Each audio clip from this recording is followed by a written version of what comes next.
Wang é um virgem fracote e perdedor que nunca teve uma namorada, por isso é zombado e ignorado por toda a sua turma.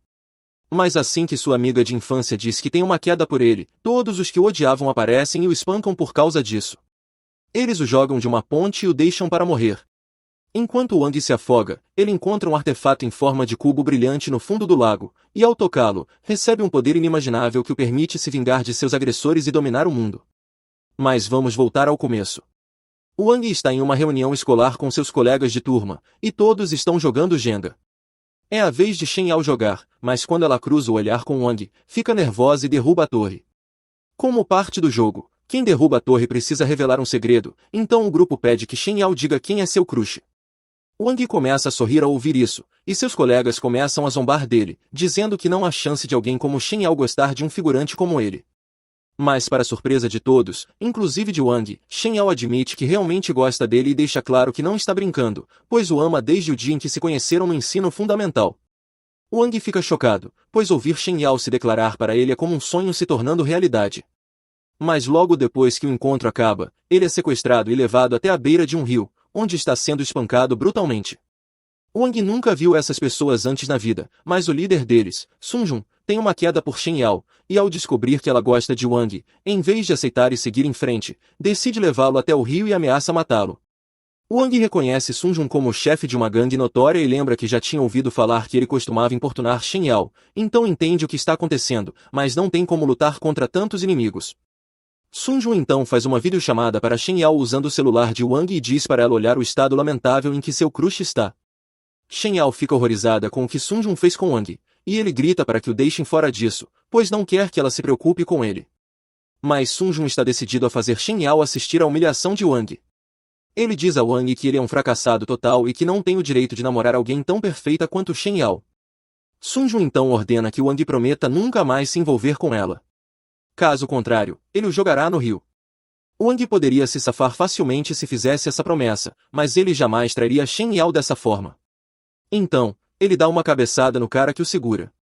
Para o crédito de Wang, foi uma cabeçada impressionante, mas infelizmente foi tão forte que o sujeito soltou sem querer, e Wang acabou caindo no rio. Sun Jun entra em pânico porque nunca teve a intenção real de matar Wang, só queria assustá-lo para que ele deixasse Shen Yao em paz. Ele começa a gritar, tentando ver se Wang está bem, mas não obtém resposta. Então Wang provavelmente morreu. Isso significa que Sun Jun acabou de cometer assassinato, e ainda fez Shen Yao assistir tudo. Enquanto isso, debaixo d'água, Wang está se afogando, mas nem tenta se salvar, porque, se não pode proteger a garota que ama, não vê sentido em continuar vivendo. Enquanto sua vida passa diante de seus olhos, Wang tem uma visão de sua infância. Ele havia fugido de uma briga, e, segundo os padrões do ensino fundamental, isso arruinou completamente sua popularidade. Para piorar, ouviu duas garotas comentando que ele era um chorão. Horas se passaram, a escola esvaziou, e Wang ficou sozinho, deprimido. Eventualmente, Shen Yao sai pelo portão, mas para quando vê sentado ali. Ela pergunta o que aconteceu. Como Wang fica em silêncio, Shen Yao acha que ele esqueceu o guarda-chuva e oferece dividir o dela para irem juntos para casa. Wang recusa e diz que pode ir sozinho, mas Shen Yao lembra que ainda está chovendo e ele vai acabar ensopado. Ele admite que ela tem razão, mas diz que vai esperar a chuva passar. Shen Yao acha isso engraçado, mas então percebe um corte no braço dele e pede para ver. Wang inicialmente se recusa, mas ela insiste que só quer ajudá-lo.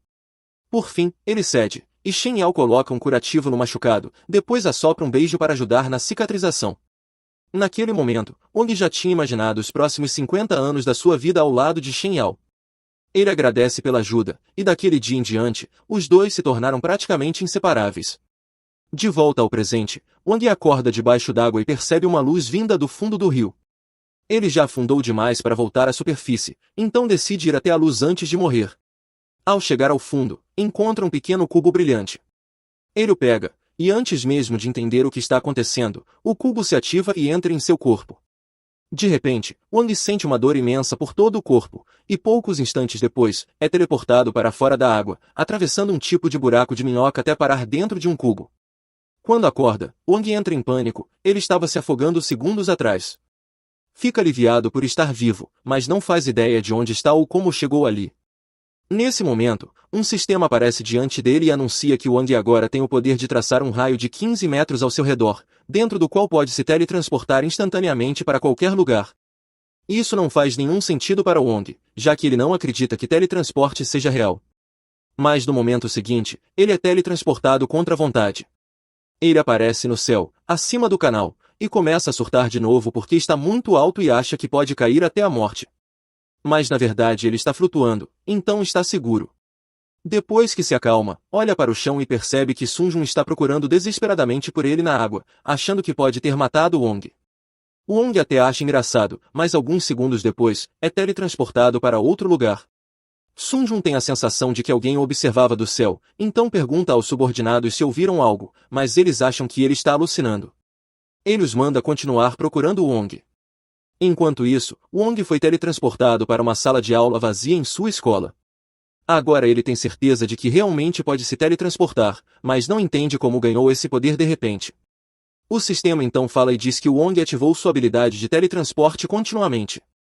Wong começa a surtar e se preocupa por estar enlouquecendo ao ouvir vozes em sua cabeça, mas o sistema o corrige, dizendo que está em seu corpo, não em sua cabeça. Isso não é nada reconfortante, então Wong manda o sistema sair de seu corpo, mas é ignorado. O sistema avisa que alguém está se aproximando.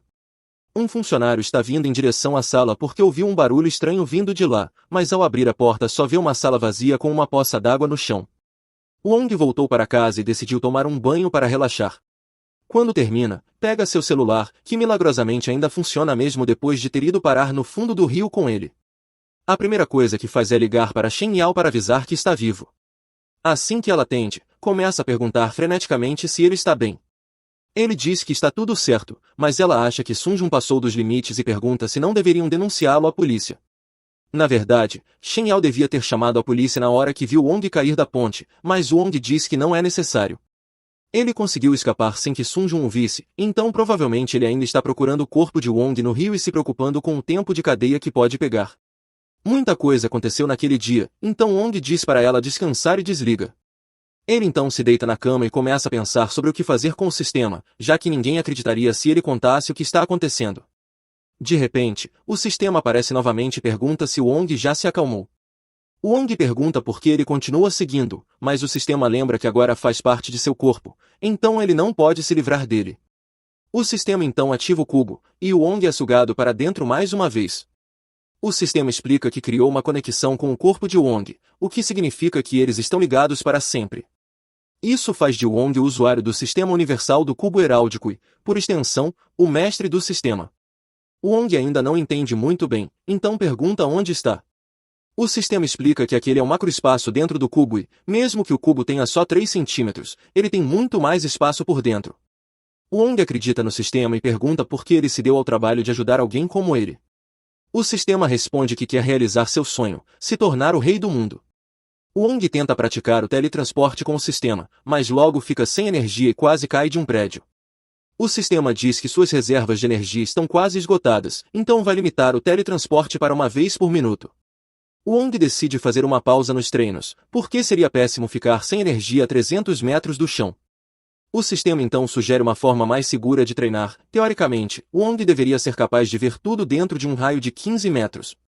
Ele decide tentar, e com seu novo poder, consegue ver seu quarto, um casal na cama e uma vizinha tomando banho na banheira. Isso parece errado, então Wong para de usar o poder no prédio e tenta escanear o jardim. Mas fica assustado quando um gato faz contato visual com ele. Wong cai de joelhos e o sistema o avisa que, se continuar usando o teletransporte e os sentidos aumentados, vai ficar sem energia.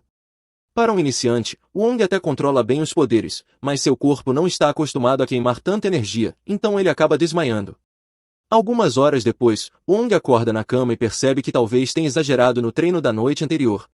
Ele decide que vai ser mais cuidadoso a partir de agora. O sistema o trouxe de volta para o quarto depois que ele desmaiou, pois precisa descansar bastante.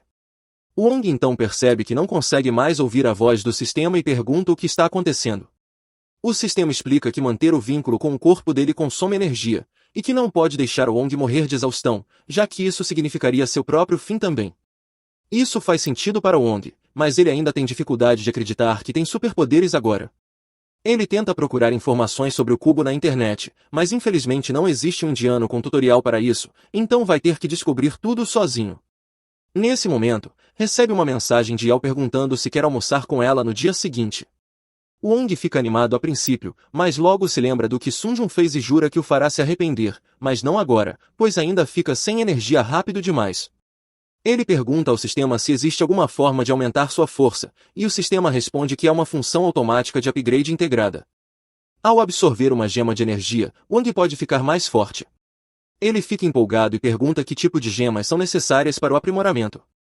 O sistema responde que ele pode usar pedras. Teoricamente, qualquer pedra aleatória pode conter energia dentro de si, mas ele teria mais sorte com pedras como a valiosa charismatita na prateleira ou o anel de diamante de sua mãe.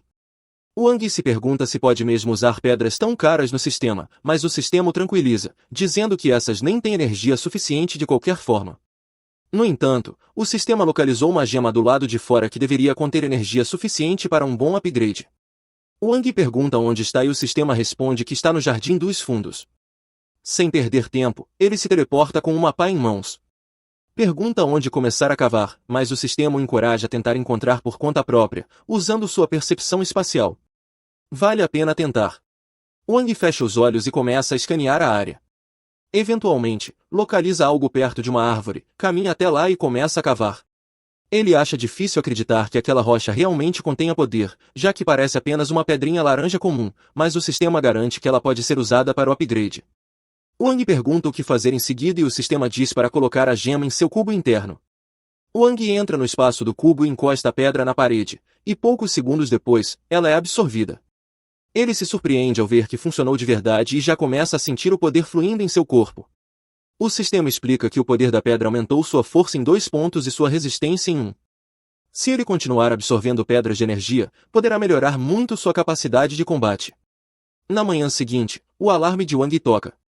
Ele sai da cama ainda sonolento, pois passou a noite toda caçando pedras de energia.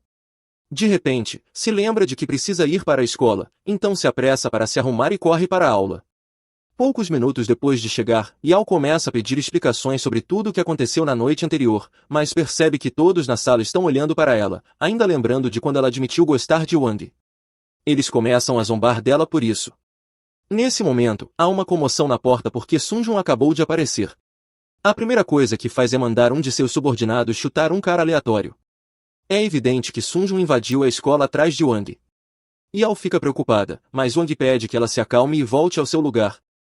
Sun Jun ouviu que Wang ainda está vivo, então caminha até a frente da sala e exige saber onde ele está.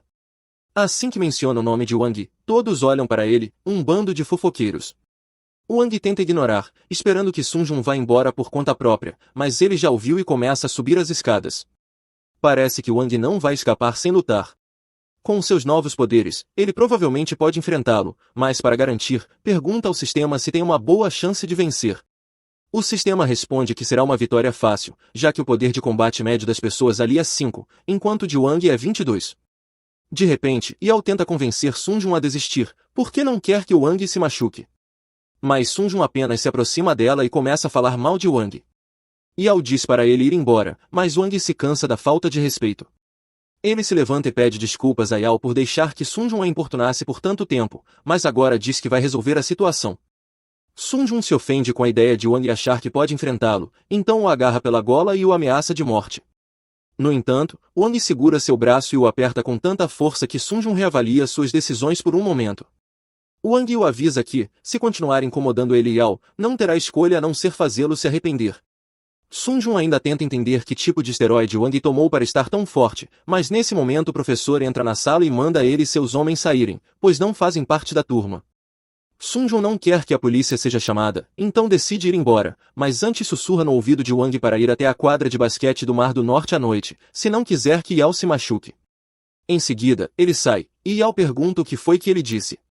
Wang responde que não era importante. Coincidentemente, diz que sua cabeça começou a doer de repente e talvez precise faltar à aula hoje. Enquanto isso, na quadra de basquete, Sun Jun ainda tenta entender como Wang ficou forte o suficiente para deixá-lo com hematomas no pulso, mas conclui que deve ter sido um acaso. Não tem como ele ter malhado tanto assim. Jura que vai fazer Wang pagar por tê-lo humilhado daquela forma. Pouco tempo depois, Wang chega à quadra exigindo saber onde Sun Jun está. Ele o encontra sentado no topo das arquibancadas e Sun Jun começa a rir, dizendo que Wang não pode mais escapar e não tem chance de ganhar a luta, já que nunca planejou um combate 1 contra 1. Ele vai atacar Wang com toda a sua gangue. O sistema avisa Wang que a situação pode estar feia, pois há 13 inimigos ali. Mesmo assim, Wang ainda confia em seus poderes e pergunta ao sistema quais são suas chances de vitória. Para seu horror, o sistema responde que ele tem apenas 20% de chance de ganhar. Wang de repente não se sente tão confiante, e Sun Jun percebe isso, começando a zombar ainda mais. Ele reúne todos os seus homens, que se posicionam diante de Wang, mas antes de começar a surra, diz que vai dar uma última chance para Wang se desculpar e implorar por misericórdia. No entanto, Wang começa a insultar Sun Jun e sua gangue da cidade do norte. Por estar com medo de enfrentá-lo cara a cara, Wang tenta provocar Sun Jun para que ele lute sozinho, assim aumentando suas chances de vitória. Sun Jun percebe isso, mas não consegue ignorar o insulto e se prepara para atacar Wang. No entanto, antes que ele possa fazer algo, um de seus subordinados se adianta e diz que lutará contra Wang no lugar dele. Esse é Kang, o lutador mais forte da gangue de Sun Jun, e todos têm certeza de que Wang não tem chance contra ele. Até o próprio Wang fica inseguro e pede ao sistema que analise o poder de combate de Kang. Para sua surpresa, é apenas 10, então, em teoria, ele não deveria ser difícil de derrotar. Kang pega uma bola de basquete e se prepara para arremessá-la contra Wang, mas o sistema o alerta e ele consegue desviar a tempo. Kang tenta acertar um soco, mas Wang desvia e se defende como um verdadeiro lutador profissional. Enquanto isso, na sala de aula, Yao está preocupada com Wang, pois ele estava agindo de forma suspeita mais cedo e agora não atende o telefone. Decidida a fazer algo, ela sai para procurá-lo.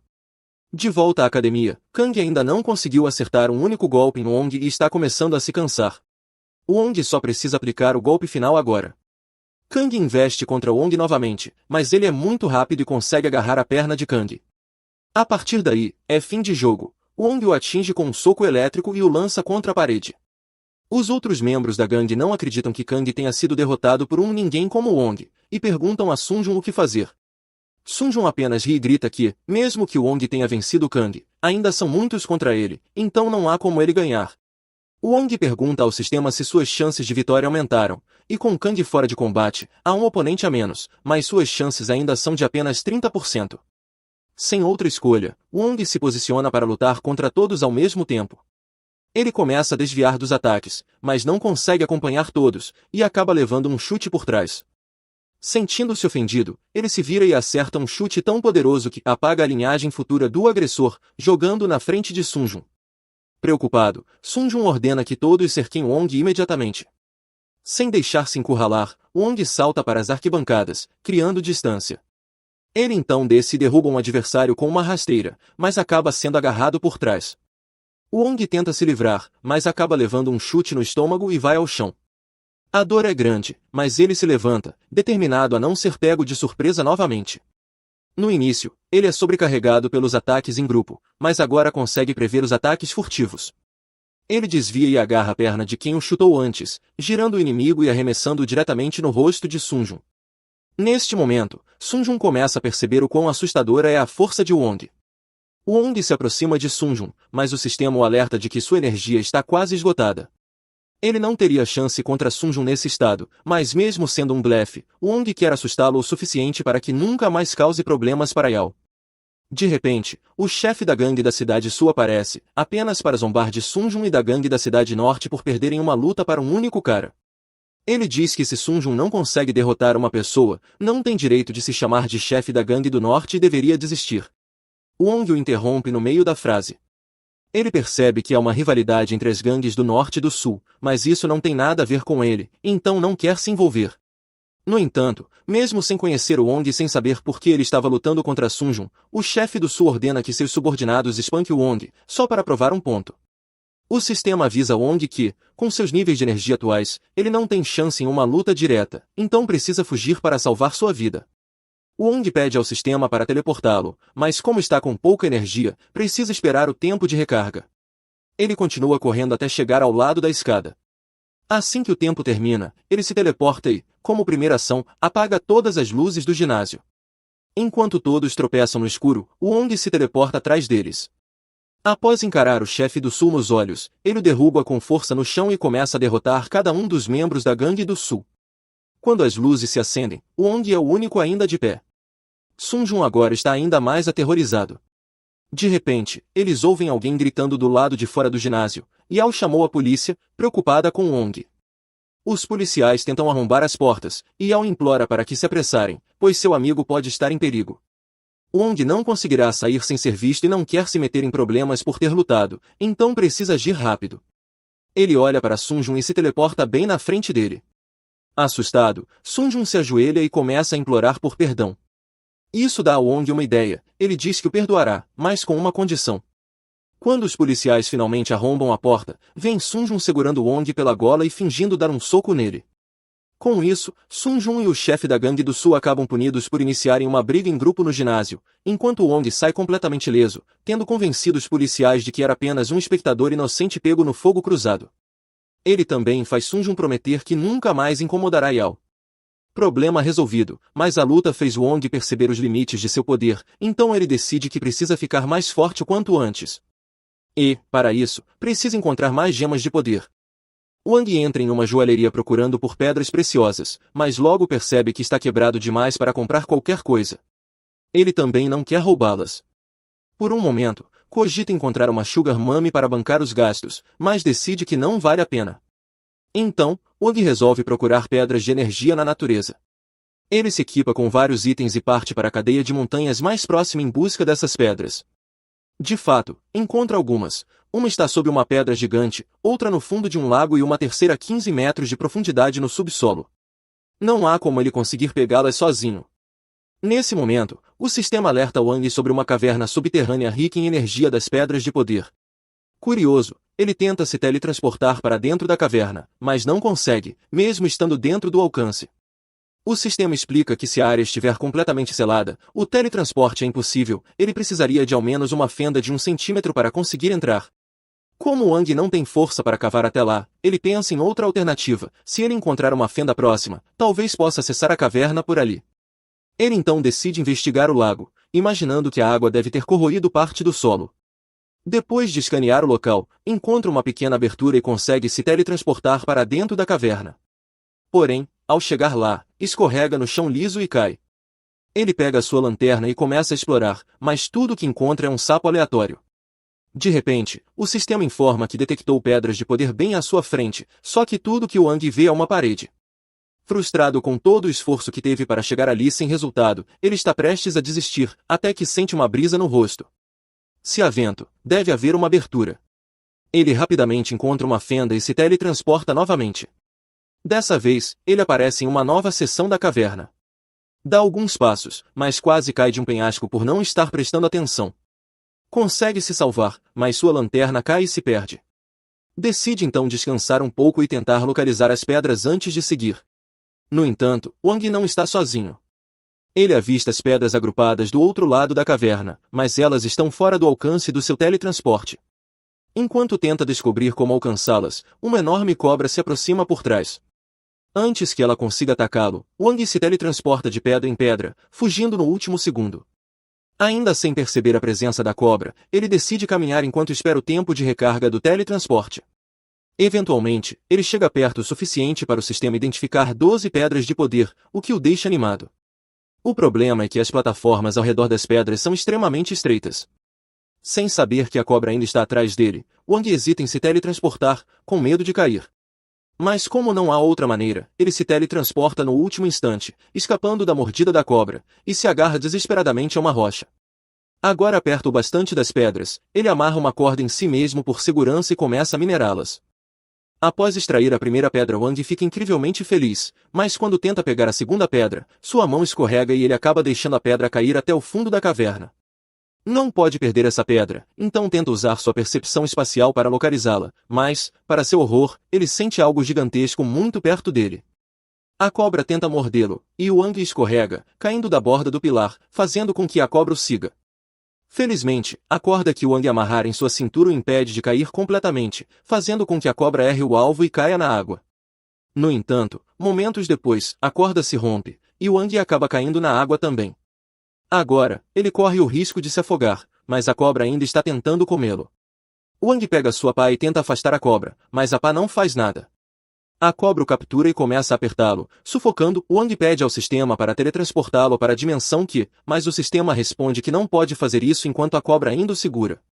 Como último recurso, Wang enfia a pá na cobra, forçando-a a soltá-lo. A cobra o solta, mas Wang já está desmaiado por falta de ar. O sistema então o teletransporta automaticamente para a dimensão Qi. Quando Wang recobra a consciência, ele diz ao sistema que vai fundir todas as pedras que acabou de coletar. O sistema confirma que isso é uma opção, mas informa a Wang que há uma forma melhor de fazer isso. Atualmente, Wang tem 11 pedras de poder elementares, mas elas podem ser sintetizadas em uma pedra de poder avançada, o que lhe concederá muito mais poder. Wang, obviamente, deseja a pedra de poder avançada, mas o sistema avisa que levará 4 dias para sintetizar as pedras em uma de poder avançado. Porém, eles não têm esse tempo, então o sistema sugere que Wang sintetize 9 das pedras e use 2 delas imediatamente para poder lutar contra a cobra. Depois de absorver as 2 pedras elementares, Wang se teletransporta de volta para fora da dimensão Qi, e a cobra imediatamente o ataca novamente. Dessa vez, Wang bloqueia facilmente o ataque da cobra e a mata instantaneamente. Wang fica desapontado por a luta ter sido tão fácil, já que esperava mais desafio, mas fica grato pela vitória sem complicações. Ele entra na água para dar uma olhada no cadáver da cobra, mas, para sua surpresa, encontra mais uma pedra de poder lá dentro, e essa parece especialmente bonita. Wang então tem uma boa ideia sobre o que fazer com ela. Enquanto isso, Sun Jun e Yuan se encontram em um clube, e Yuan parece determinado a se vingar de Wang. Wang quer acertar as contas com ele, mas Sun Jun acha que não vale a pena, já que mesmo unindo a força de suas gangues, eles não conseguiriam derrotá-lo. Wang ainda acabaria com todos eles. Mas Yuan tem um plano. Ele conta a Sun Jun que Lu está de volta à cidade, e assim que Sun Jun ouve esse nome, ele entra em pânico. Ele grita com Yuan, dizendo que seria uma sentença de morte até considerar pedir ajuda a Lu, mas Yuan não é burro a ponto de tentar isso diretamente. No entanto, ele é burro o suficiente para acreditar que pode manipular Lu para se livrar de Wang por eles. Yuan lembra a Sun Jun que o motivo de Lu ter saído da cidade 2 anos atrás foi por ter brigado com alguém mais forte que ele, um homem chamado Shikutsin. Sun Jun não sabe muito sobre Shiku, mas lembra que ele tinha alguma ligação com Shen Yao. Shen Yao estava estudando na biblioteca quando seu telefone tocou. Assim que atendeu, um homem do outro lado da linha a alertou que alguém estava vindo atrás dela. De repente, Shen Yao é cercada por 4 homens de terno que definitivamente não estão ali para entregar doces. Ela se levanta e corre para a porta, mas um agente bloqueia o caminho, então ela é forçada a correr pelo corredor. Ela encontra um armário, entra e tranca a porta, tentando escapar, mas agora está encurralada. Os agentes começam a tentar arrombar a porta, e Shen Yao está apavorada. Mas, quando tudo parece perdido, o homem que ligou para ela pede que ela olhe para trás. Atrás dela, uma massa de energia amarela flutua, e uma mão se estende para agarrá-la. Shen Yao fecha os olhos, esperando pelo pior. Quando os agentes arrombam a porta, Shen Yao já desapareceu. Ela foi levada por Shiku, que também foi quem a avisou. Ele agora tenta levá-la para bem longe dos agentes, usando todos os movimentos de Parker possíveis. Porém, os agentes têm uma arma secreta contra os poderes de Shiku, uma arma de fogo. Ele é atingido no ar, e embora esteja quase ileso, agora não consegue mais fugir facilmente. Então, ele coloca Shen Yao no chão e cria uma barreira para protegê-la enquanto se prepara para lutar. Ele salta de um penhasco e, ao aterrissar, acerta um dos agentes com um soco tão forte que provavelmente fez o cara sentir o gosto do som. Outro agente corre para atacá-lo, mas Shiku joga longe, ao mesmo tempo em que enfrenta mais 2. Eventualmente, um dos agentes consegue agarrar Shiku e o leva para o ar. Após uma breve briga, os agentes o arremessam contra um prédio, mas quando a poeira baixa, os 3 agentes aliados estão desacordados, e Shiku está perfeitamente bem, embora provavelmente umas 10 pessoas inocentes tenham morrido naquele prédio. Um agente ainda está de pé, então Shiku flutua para fora dos escombros e tira o casaco, indicando que agora a luta vai ficar séria. O agente, impaciente, decide apelar e levanta um segundo prédio para usar como projétil. As pessoas naquele prédio provavelmente estão se arrependendo de não terem ligado dizendo que estavam doentes naquele dia. O agente lança o prédio contra Shiku, mas ele o segura com seus poderes, desmonta a estrutura e arremessa os blocos de volta. O agente tenta se defender, mas Shiku comprime os blocos até que ocorra uma explosão massiva, que os envia para uma versão espelhada do mundo. Shiku fica frustrado com isso, pois agora terá mais dor de cabeça, e ainda precisa lidar com o agente. Este puxa sua arma e a aponta para Shiku, o que é um tanto ridículo, considerando que ele acabou de segurar um prédio. Mas de qualquer forma, a arma não funciona nessa dimensão. Além disso, Chico está sem tempo. A energia amarela começa a envolvê-lo, empurrando o agente para trás e jogando na água. O tempo então começa a voltar, e Chico espera que tudo possa acontecer de forma diferente no próximo ciclo. Eventualmente, tudo volta ao normal, e Shen Yao acorda em sua mesa na biblioteca. Ela não se lembra de nada do que aconteceu. Ao seu lado está um Wang mais jovem, pedindo ajuda com a lição de matemática. Já no presente, Wang continua explicando seu plano. Luo tem uma rivalidade séria com Chiku, então, se jogarem suas cartas corretamente, poderão forçar Wang a lutar contra Luo usando Yao como isca. No dia seguinte, Wang tem um encontro marcado com Yao, mas ela se atrasa. Quando ele tenta ligar, ela não atende. Isso o incomoda, pois Yao nunca ignora suas ligações, mas ele pensa que talvez ela esteja ocupada, então decide esperar mais um pouco. No entanto, ele ouve alguém falando sobre um incidente no complexo de apartamentos onde Yao mora. Wang sente algo errado e corre até o local, onde encontra várias viaturas da polícia e a mãe de Yao chorando. Yao foi sequestrada. A polícia afirma que vai investigar, mas Wang não pretende esperar por isso. Ele quer descobrir quem está por trás do sequestro. Nesse momento, Wang vê Sun Jun andando pela multidão e logo percebe que ele deve estar envolvido. Pouco tempo depois, Wang encurrala Sun Jun em um beco escuro e exige uma explicação. Sun Jun, a princípio, tenta se fazer de desentendido que não sabe de nada, mas então Wang dá um soco na parede e avisa Sun Jun que o mesmo vai acontecer com a cabeça dele se não começar a falar logo. Sun Jun imediatamente começa a dedurar tudo e conta a Wang todo o plano que Wan elaborou. Enquanto isso, Wan se arrepende amargamente de ter tido a brilhante ideia de seguir com esse plano estúpido. Luo já percebeu que Wan estava tentando usá-lo e detesta ser manipulado, mas ele também odeia Chiku. Então, se o plano de Wan vai atrair Chiku, ele está disposto a colaborar, mas isso não significa que ele tenha perdoado Wan. Por isso, Luo está basicamente usando a boca de Wan como bola de golfe. Sheno está amarrada num canto da sala, apavorada depois de ver o que Luo fez com Wan, e tenta evitar contato visual. Mas então ele vai direto até ela e diz que vai fazer algumas perguntas e que é melhor ela não mentir, porque ele não teria problemas em reorganizar o rosto dela como fez com Wan. Ele pergunta qual a relação dela com Chiku, mas Yao honestamente nunca ouviu falar desse cara antes. Luo não acredita, já que eles têm registros de Chiku arriscando a vida contra homens extraordinários só para salvá-la, então não é possível que ela não saiba quem ele é. É possível que Chiku tenha salvo ela sem revelar sua identidade, então talvez ela realmente não saiba quem ele é. Mas uma coisa é certa, Chiku sabe muito bem quem Yao é e claramente se importa com ela, então é estranho que ele ainda não tenha aparecido para salvá-la, mesmo depois do sequestro. Mesmo que Chiku apareça, o mordomo não tem certeza se Luo conseguiria vencê-lo com as forças atuais. Luo acha essa dúvida absurda, já que gastou uma fortuna contratando vários lutadores profissionais para sua vingança. Ainda assim, ninguém sabe o quão forte Chiku realmente é, então o mordomo acha que não seria sábio machucar Yao até terem um plano claro contra ele. Luo entende o raciocínio e decide deixá-lo em paz por enquanto, saindo da sala. Enquanto isso, Sun Jun termina de explicar como Wan convenceu Luo a sequestrar Yao por causa de sua ligação com Chiku. Wang não entende nada disso e pergunta quem é esse tal de Chiku e por que Luo acredita que pode atraí-lo usando Yao. Sun Jun lembra Wang do incidente de alguns anos atrás, quando Shen Yao quase foi sequestrada. A história pública é que um bom samaritano a salvou, mas na verdade foi Chiku. Desde então, muita gente tentou encontrá-lo, mas ninguém conseguiu, pois ele nunca deixa rastros, exceto uma vez, quando apareceu e quebrou 2 dedos de Luo. Desde esse dia, Luo está obcecado em encontrar Chiku para se vingar. Wan decidiu usar isso a seu favor e deu informações a Luo para que ele sequestrasse Yao. Para deixar claro, Sun Jun sempre foi contra esse plano e não teve nada a ver com ele. Wang já ouviu o suficiente e está pronto para salvar Yao. Como Sun Jun não esteve envolvido, Wang decide deixá-lo ir. Ele chega ao canteiro de obras onde Yao está presa, mas ao se aproximar, o sistema o alerta que há 7 artistas marciais poderosos ali.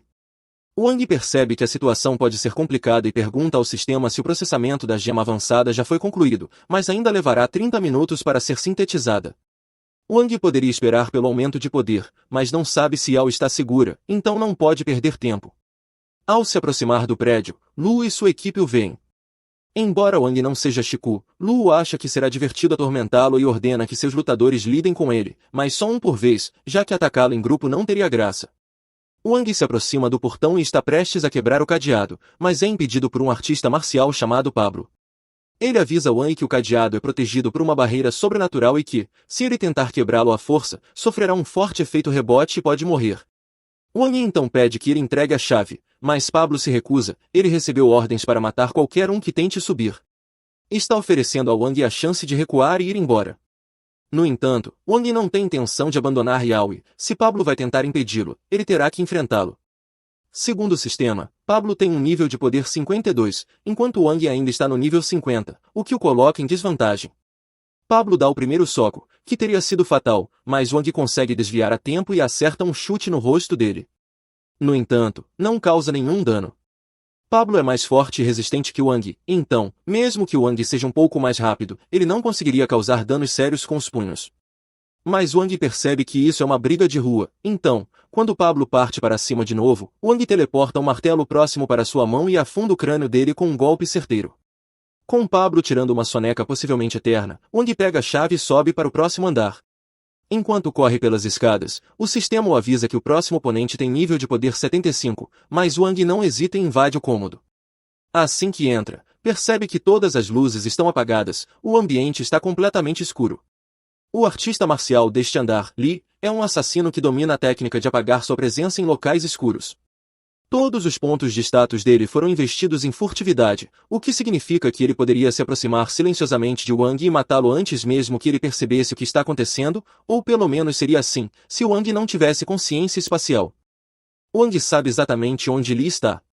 Então, quando Li tenta atacá-lo por trás, Wang saca um taco do inventário e acerta Li direto nas partes baixas. Dois artistas marciais no andar de cima vinham observando Wang subir os andares e ficam surpresos com a facilidade com que ele os venceu. Mas o próximo oponente será Belvol, e um dos homens não acredita que Wang tenha chance. Ele prevê que Belvol o esmagará em apenas alguns segundos.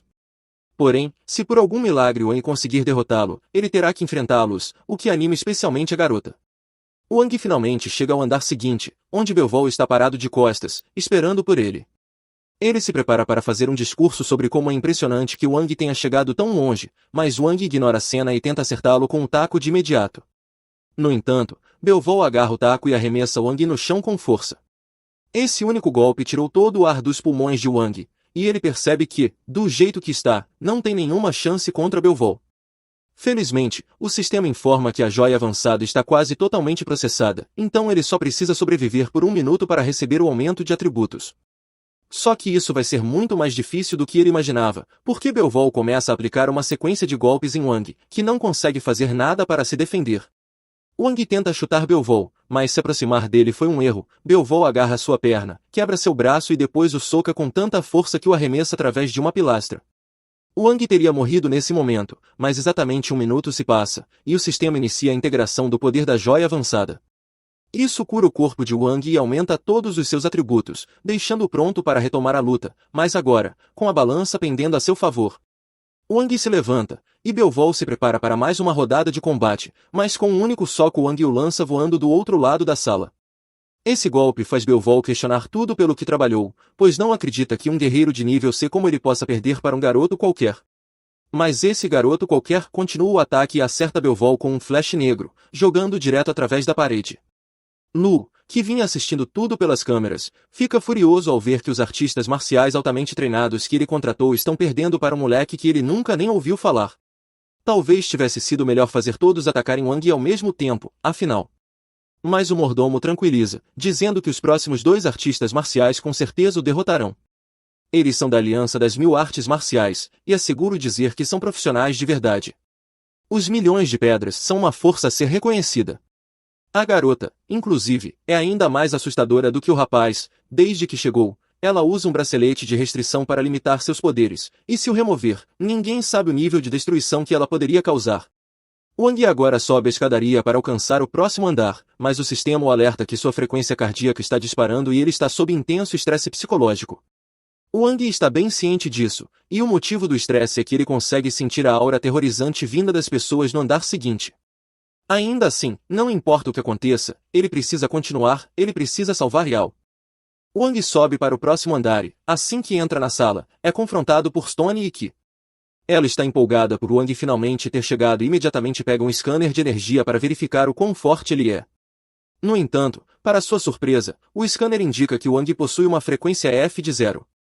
Seja lá o que isso signifique, ele não é um super-humano, ao menos não pelos padrões de frequência EF. Enquanto isso, Stone analisa as filmagens das lutas anteriores de Wang e percebe que ele também não parece ser um cultivador, já que não possui energia interna. A única técnica de luta que ele parece dominar é o esquerda, direita, boa noite. Wang está lutando apenas com força física pura. Com isso, que acredita que ele deve ser um refinador corporal, e agora está ainda mais empolgada, pois derrotar um refinador corporal com certeza aumentará seu poder. Wang não tem a menor ideia do que está acontecendo, mas após que recuperar a compostura, ela se desculpa por ter sido tão rude e se apresenta adequadamente. Diz que seu nome é Kijilin, mas que ele pode chamá-la de querida, se quiser. Wang ainda não entende por que ela está tão animada para conhecê-lo, mas como ela se apresentou, ele faz o mesmo e aperta sua mão. No entanto, isso foi um erro, pois que agarra sua mão com força para que ele não possa escapar. E enquanto Wang estava distraído com os lábios dela, ela o acerta com um soco bem no rosto. Wang acredita em igualdade de direitos e também de socos, então revida com o percutem-que como vingança. Infelizmente, ela gosta desse tipo de coisa, então ser socada apenas a deixou mais animada. Wang quer distância desse nível de loucura, então puxa sua mão de volta e a chama de pervertida. Ela não nega as acusações, mas quer continuar se divertindo com Wang. Então ela avança sobre ele e começa a socá-lo repetidamente no abdômen. Wang tenta impedi-la puxando o cabelo dela, mas então ela solta um mais forte, papai, e o pega de surpresa, conseguindo chutá-lo para o outro lado da sala. Ela começa a se aproximar com um olhar malicioso, e Stone avisa Wang que ele não é páreo para aqui, que é melhor começar a rezar antes que ela o mate. Porém, que nem lhe dá tempo de responder antes de aplicar um chute lateral que o arremessa contra um pilar. Esse último golpe o deixa sem fôlego, mas quando ele olha para aqui, ela parece estar zombando dele, provocando-o para lutar de volta. Então ele se levanta e decide lutar com tudo que tem. Wang acerta que bem no rosto, e mesmo com sangue escorrendo do nariz, ela continua sorrindo, ela adora a dor. Ela o incentiva a continuar e, para motivá-lo, começa a atacar de novo. Wang não tem escolha a não ser desferir uma sequência de golpes nela, um combo de esquerda e direita repetidamente, e ela aproveita cada segundo disso. Que já costuma ser estranha, mas está agindo mais esquisita do que o normal, e isso começa a preocupar Stone. Quando Wang termina de socá-la, ela diz estar desapontada por isso ser tudo o que ele tem. Em seguida, ela o derruba com um chute giratório. Ela está prestes a ativar seus poderes, mas Stone a impede, dizendo que é muito perigoso fazer isso ali. No entanto, ela ignora o aviso, pois se consumir a energia de Wang, ficará muito mais forte, e ela precisa desse poder para garantir que ela e Stone possam ser livres juntos. Que salta e arranha o braço de Wang com suas garras, e ele não consegue se defender a tempo. Agora ele está sangrando. Ele recua para criar distância, mas logo perde a visão de que aproveita para se aproximar sorrateiramente. E continua com suas bizarrices. Ela agarra o braço de Wang e começa a lamber o sangue dele. Wang a afasta com um golpe, decidido a não deixar que ela o lamba novamente. Então ele puxa um bastão de seu inventário e, desesperado, tenta usá-lo para mantê-la afastada. Ela é forte demais para ele, então acaba sendo arremessado contra a parede. Que supera Wang tanto em velocidade quanto em força, então ele realmente precisa se concentrar se quiser sobreviver. Quando que investe contra ele novamente, Wang mal consegue desviar enquanto ela tenta cortar sua garganta, mas parece que ele teve sorte de escapar do último ataque. Quando tenta contra-atacar, ela desaparece e reaparece atrás dele. Ela então envolve braços e pernas em volta de Wang e dá uma enorme mordida no ombro dele. Quando ele finalmente consegue tirá-la de suas costas, que já tomou uma boa quantidade do sangue dele, e é a melhor coisa que ela já provou na vida. A energia que ela absorve do sangue de Wang é tão pura que ela imediatamente sobe de nível. Isso faz com que ela quase perca o controle. No entanto, Stone não pode permitir que isso aconteça, então, antes que ela ataque Wang de novo, ele atira uma agulha de paralisia nela. A agulha derruba aqui, e Wang está basicamente se borrando, porque com certeza teria morrido se Stone não tivesse parado aqui naquele momento. Stone não consegue acreditar que a energia de Wang foi puro o suficiente para fazer que perder o controle com apenas um gole, mas precisa agir rápido para garantir que ela se recupere. Ele realiza uma técnica de acupuntura que desfaz parcialmente a transformação bestial de Ki, estabilizando sua condição. Wang não sabe direito o que está acontecendo, mas tem certeza de que não tem chance contra Ki, e se Stone for parecido com ela, também será difícil sobreviver a uma luta contra ele. Porém, Stone parece distraído enquanto cuida de Ki, então Wang tenta aproveitar a oportunidade para pegar um tijolo e dar uma paulada na cabeça de Stone. No entanto, Stone o vê tentando se esgueirar pela sala e usa seus poderes para lançar uma rajada de vento em Wang. Ele é arremessado pelo golpe e nem sequer viu de onde veio. Lutar contra Stone vai ser muito mais difícil do que ele pensava. Stone quer acabar logo com Wang para poder voltar a tratar Ki, então lança uma lâmina de vento contra Wang. Normalmente, ele não teria conseguido desviar, mas o sistema o avisou no último segundo, permitindo que Wang escapasse. Stone está prestes a lançar outro ataque, mas que começa a perder o controle novamente, então ele precisa ir ajudá-la. Ele não consegue lidar com Wang e tratar Ki ao mesmo tempo, então diz para Wang simplesmente ir salvar seu amigo. Wang pergunta se isso significa que Stone está desistindo, mas Stone é da Aliança dos Milhões, e os membros da Aliança dos Milhões não têm permissão para desistir. Ele diz que dos quer propor uma trégua, e Wang sabe que essa é a única chance que tem de sair vivo dali. Mas não há garantia de que Stone não vai atacá-lo assim que ele baixar a guarda, então precisa blefar um pouco. Ele diz a Stone que, se ele não admitir derrota, então significa que ainda precisam continuar lutando. E Stone sabe que com certeza conseguiria derrotar Wang, mas não pode se dar ao luxo de se afastar de Ki agora. Ele tira uma moeda do bolso e explica que aquilo é uma moeda do milhão, o maior símbolo de honra que um membro da Aliança dos Milhões pode ter. Ele faz um corte no dedo e deixa uma gota de sangue cair sobre a moeda.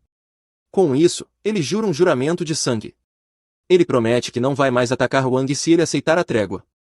E se Stone quebrar esse juramento por qualquer motivo, ele se transformará em pó imediatamente. Um juramento de sangue é algo muito sério, então Wang sabe que pode confiar na palavra de Stone, mas ainda assim, grava um vídeo como precaução. Só por diversão, Wang realmente está começando a irritar Stone, mas como ele já havia feito o juramento, não pode fazer nada. Ele apenas entrega a moeda para Wang e manda ele ir embora logo. Mas, antes de sair, Wang faz questão de jogar na cara de Stone o fato de ele ter sido forçado a aceitar uma trégua com alguém como ele. Em seguida, Wang vai embora. Então, Stone liga para uma de suas aliadas para informá-la do que aconteceu. Ele diz a Misha que está cancelando a missão de treinamento atual, o que a surpreende. Ela pergunta se algo ruim aconteceu, e Stone explica que Kui sofreu um pequeno acidente e está inconsciente no momento. Ele não pode explicar os detalhes por telefone, então pede para Misha se encontrar com ele o quanto antes. No entanto, de repente, a comunicação com Misha fica em silêncio. Stone começa a chamá-la para ver se ela está bem, mas Misha está inconsciente em um telhado, tendo sido atacada por Shiku. Enquanto isso, de volta ao canteiro de obras, Lu já havia parado de prestar atenção nas imagens de vigilância fazia um tempo, achando que não havia chance de Wong vencer Stone e Kui. Mas então, seu último assassino, Shu, se levanta e começa a caminhar em direção à escada. Lu pergunta o que ele está fazendo, e Shu explica que todos os outros assassinos foram derrotados, então ele vai se juntar à diversão. Ao ouvir isso, Lu começa a entrar em pânico, pois acredita que o único forte o bastante para passar por Stone e Kui seria Shiku. Ele pergunta ao mordomo se o que Shu disse é verdade, e o mordomo confirma que todos os assassinos foram derrotados. Mas o responsável por isso não foi Shiku, foi Wong. E tecnicamente, ele não derrotou Stone e Kui, apenas fez uma trégua com eles. Independentemente de como ele conseguiu isso, o mordomo diz a Lu que é arriscado demais continuar com o plano de atrair Shiku, então insta a evacuar o quanto antes. Mas Lu se recusa, pois acha que isso faria parecer um covarde. Ele se vira para Shu e pergunta se ele ainda pode ajudar a cumprir a missão, oferecendo até pagar o triplo do valor original. Shu, no entanto, se sente insultado por Lu achar que pode controlá-lo com dinheiro. Então, ele faz seu fantoche lançar um corte de energia em direção a Lu. O mordomo de Lu é rápido bastante para bloquear o ataque antes que ele seja decapitado, mas foi apenas um tiro de advertência. O mordomo então avisa Lu para não irritar Shu novamente, dizendo que não será capaz de salvá-lo da próxima vez. Enquanto isso, Wang continua sua busca por Yao, arrombando portas e subindo aos andares mais altos do prédio para encontrá-la. Ele se lembra de que o cubo havia detectado 7 inimigos no edifício, então apenas 2 deveriam restar agora. Ele está paranoico com a possibilidade de encontrá-los desprevenido, até mesmo o som de ratos correndo é o suficiente para deixá-lo em alerta. O cubo informa que um dos oponentes desapareceu de repente, restando apenas um. Nesse momento, Wang sente que está sendo observado. Ele se vira em choque e encontra Mushin e seu fantoche, Shan, observando-o de um ponto alto. O cubo diz a Wang que o nível de combate combinado dos dois é 7, algo difícil de acreditar, pois Mushin e seu fantoche exalam uma aura sombria. O cubo ainda o alerta que há um dispositivo extremamente avançado dentro do fantoche, mas além disso, não há nada de especial neles. Mushin, no entanto, avisa Wang para não subestimá-lo apenas por parecer fraco. Ele libera seu poder e dá um chute giratório que lança Wang longe. Enquanto tenta processar o que acabou de acontecer, Wang vê Mushin se aproximar, transformando sua energia espiritual em um talismã. Ele afirma que os dois são completamente opostos. Wang confia apenas na força bruta, enquanto ele depende exclusivamente de suas técnicas. Enquanto Mushin se gaba de suas habilidades, Wang encontra garrafas de cerveja vazias por perto e as arremessa nele. Mushin corta as garrafas com um talismã, e Wang aproveita essa brecha para atacá-lo. No entanto, Mushin desvia do ataque e acerta outro chute. Wang continua atacando sem parar, mas Mushin é mais habilidoso e o repele com facilidade. Wang então chuta poeira nos olhos dele, cegando-o temporariamente, e o atinge com uma sequência rápida de golpes. Mesmo com os ataques intensos, Mushin sobrevive, e uma pequena garrafa reluzente cai de sua camisa. Wang não dá tempo para ele respirar. Mushin tenta fugir fazendo parkour pelo prédio, mas é inútil. Wang continua pressionando com socos e chutes, até quebrar a garrafinha de colírio que Mushin tentava usar. Após alguns segundos em desvantagem, Mushin retoma o controle da situação, cola um talismã no peito de Wang e o soca, lançando-o para longe. Agora é a vez dele atacar. Ele soca Wang através de uma parede e envia seu fantoche atrás dele. Wang se surpreende com a velocidade do fantoche, que se move como flash, disparando projéteis de energia espiritual como uma metralhadora. Wang leva alguns golpes, mas logo domina a situação, desviando e rebatendo os tiros. Ele avança direto no fantoche e o soca com toda a sua força. Porém, enquanto Wang estava totalmente focado no fantoche, Mushin já havia se posicionado atrás dele. Ele salta para aplicar um soco estilo Superman com toda a sua energia, mas Wang também está pronto para isso. Os dois trocam golpes, e quando a poeira baixa, Wang cospe sangue em um giro completo de 360 graus. Mushin ri, confiante de que venceu. Mas então percebe que Wang agarrou seu cabelo. Mushin entra em pânico e começa a gritar desesperadamente enquanto tenta se soltar. Mas agora é a vez de Wang agir como um pervertido, segurando-o com um sorriso estranho. Mushin tenta dar um tapa nele, mas acaba machucando apenas suas próprias mãos. Wang cospe em sua mão antes de desferir um tapa monumental nele. No entanto, sua confiança começa a desaparecer quando percebe que Mushin não era mais forte que um humano comum, seu soco com força total deveria ter enviado o adversário direto para o outro mundo. Mesmo assim, Mushin ainda está vivo, mesmo com ferimentos sérios e um buraco careca na cabeça. Ele se levanta, enquanto um talismã ao redor de seu corpo se quebra. Wang fica chocado, e Mushin declara que não será derrotado por apenas um soco. Ele decide liberar todo o seu poder, seus cabelos ficam brancos e uma aura sombria emana de seu corpo. Wang nem tem tempo de processar o que está acontecendo antes de Mushin avançar em velocidade absurda e o atingir com uma sequência devastadora de golpes. Ele também coloca vários talismãs no corpo de Wang e quase o joga para fora do prédio, pegando seu fantoche e recomeçando os disparos de balas espirituais. Wang consegue desviar de todos os projéteis e agarra o fantoche, mas Mushin o prende com fios espirituais e o gira pelo ar, jogando-o contra a parede com força. Wang tenta se levantar para continuar lutando, mas Mushin ativa um talismã que torna sua mão tão pesada que ele não consegue nem levantá-la. Em seguida, lança outro talismã especial que explode em chamas. Convencido da vitória, Mushin observa as chamas cessarem, e então fica boquiaberto ao ver Wang bloqueando o ataque com uma pá.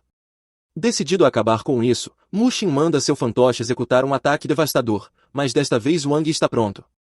Ele concentra toda a sua energia no corpo e usa a habilidade de teletransporte no momento exato para atingir o fantoche com a pá, destruindo. Mushin não acredita no que vê, mas Wang então agarra o fio espiritual que controlava o fantoche. Mushin acha que pode vencer, já que Wang ainda está sob o efeito do talismã que aumenta o peso do corpo. Mas está completamente enganado. Wang puxa Mushin para perto e começa a usá-lo como se fosse uma bola de frescobol. Em seguida, acerta um golpe com força total, rompendo o fio espiritual entre eles e jogando Mushin com tanta força contra a parede que ele volta à forma normal e desmaia.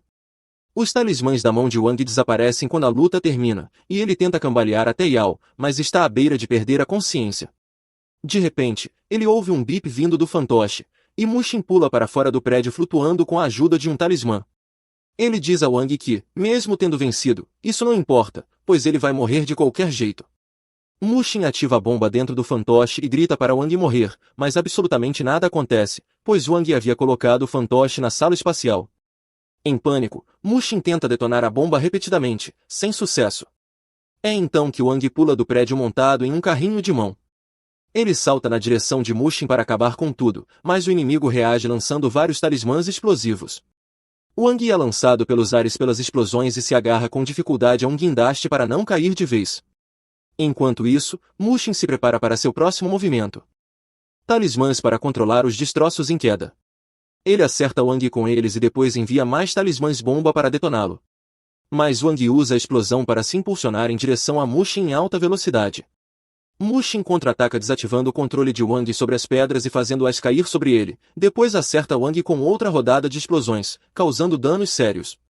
Wang sente como se estivesse perdendo a consciência. Mas então ele sonha com Yao e ganha uma súbita explosão de energia. Ele transforma seus punhos em chamas numa arma e começa a espancar Mushin com força total enquanto os dois caem em direção ao chão. Eles atingem o solo com força suficiente para deixar uma cratera. Mas, felizmente, o cubo puxa Wang para dentro da sala espacial, salvando-o da colisão fatal. Ele é então imediatamente ejetado da sala, queimado e sangrando. Ele continua murmurando o nome de Yao enquanto dorme, até que uma chuva inesperada o desperta. Imediatamente, ele começa a procurar por Yao, mas antes dela, encontra uma pilha de roupas murchas no chão. Mushin desapareceu completamente. Wang não se importa com ele e volta ao prédio para encontrar Yao. Ele encontra primeiro o pequeno criminoso Wan, que envolveu Lao na confusão, chorando e gemendo em um canto. Wang, furioso, pergunta sobre Yao, e Wan aponta para um quarto próximo, tentando salvar a própria vida. Wang fica aliviado ao ver que Yao não está ferida.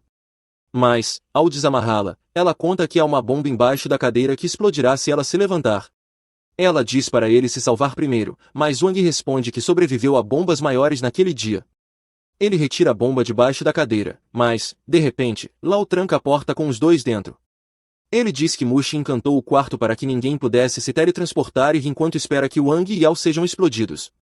Wang recebe a confirmação do cubo de que não pode se teletransportar, mas o cubo também lhe diz a ordem exata em que deve cortar os fios da bomba para que ela não exploda imediatamente. Wang corta os fios e então joga a bomba na sala espacial, achando que agora estarão seguros. Yao o abraça com lágrimas nos olhos e Wang garante que ela está segura. No entanto, quando a contagem regressiva da bomba chega a zero dentro da sala espacial, Wang de repente fica em branco, incapaz de mover o corpo. Yao entra em pânico ao tentar obter uma resposta dele, mas Wang demora a perceber que a bomba também detonou a poderosa pedra preciosa dentro do fantoche, o que criou um buraco na sala espacial. Ele está gravemente ferido agora. Mas Lao está frustrado porque a bomba não funcionou como esperava. Ele decide resolver com as próprias mãos e entra na sala para atirar em Yao. Mas antes que ele possa matá-la, seu mordomo o interrompe, dizendo que o cara chamado JYN chegou, e que eles devem fugir. Lao e seu mordomo fogem enquanto JYN pousa no telhado, usando seus poderes para atravessar o concreto como se fosse ar. Enquanto isso, a inconsciente Yao cai sobre Wang, que se levanta, se perguntando se há tempo suficiente para levá-la a um hospital. De repente, JYN entra na sala e diz que hospitais não podem salvá-la, mas ele pode. Ele teleporta Yao para longe de Wang e depois sai caminhando do prédio. Wang pede para que ele pare, lembrando que prometeu proteger Yao, mas JYN diz que ele nem consegue proteger a si mesmo agora. Ele então pula pela janela, e quando Wang tropeça até a janela gritando o nome de Yao, ele vê um vislumbre da expansão de domínio de JYN. JYN diz a ele que Wang não sabe absolutamente nada sobre Yao ou o mundo dos super-humanos, mas ele sabe, e vai terminar o que começou. Wang fica completamente devastado após perder Yao. Ele vai observar os pais dela de manhã à distância segura. Ele amaldiçoa sua própria fraqueza por não ter conseguido salvá-la, e agora não tem ideia de onde começar a procurá-la. Enquanto se afoga em autodepreciação e incerteza, um carro para trás dele e uma mulher sai chamando seu nome. Ela pede para Wang ir com ela, e quando ele não responde, ela diz que sabe onde está Lao. Wang imediatamente se vira, perguntando onde está aquele desgraçado, e a mulher responde que ele precisa ir com ela se quiser conversar. Ela o leva a um café próximo e começa a tomar um café enquanto Wang a encara friamente.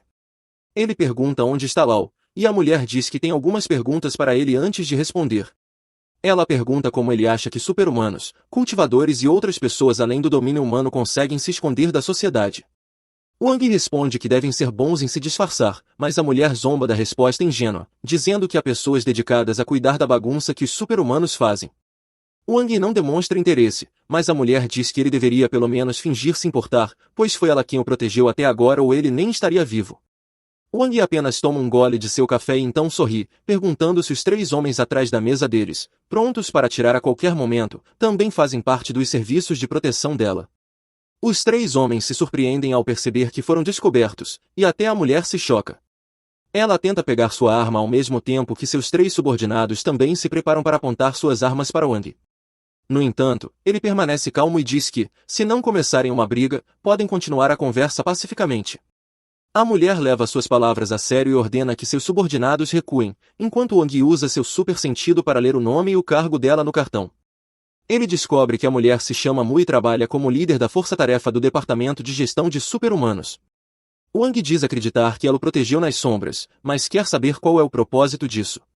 Mu responde com confiança que, já que está ajudando, ele deveria retribuir o favor de alguma forma. Wang pergunta se ela quer que ele se torne um mercenário para o departamento, assim como os subordinados dela, mas logo acrescenta que todos eles são tão fracos que estão abaixo do nível C, então ele não deveria ser colocado no mesmo grupo de perdedores como eles. Um dos homens diz a Mu que Wang é, no mínimo, um super-humano de nível B, o que já está além do salário deles, mas ela não se importa com isso. Ela diz a Wang que, se quiser informações sobre Lau, precisará cumprir 3 missões para ela. Wang responde que fará apenas uma missão e também quer informações sobre JYN.